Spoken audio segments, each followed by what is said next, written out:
নমস্কাৰ, আসসালামু আলাইকুম। মই এটা ভিডিঅ' লৈ আহিছোঁ।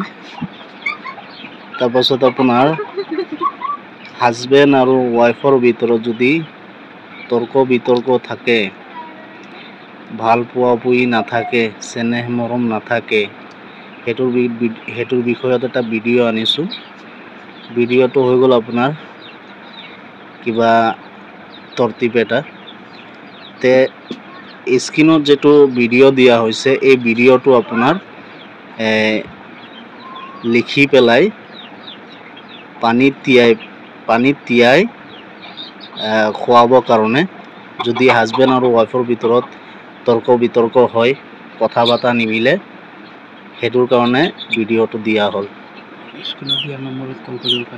আৰু যদি বিশেষকৈ যদি কোনো মানুহৰ দৰকাৰ পৰে, স্ক্ৰীনত দিয়া নাম্বাৰটোত যোগাযোগ কৰিব, আমি সহায় কৰিবলৈ বিচাৰিম ইনশাআল্লাহ।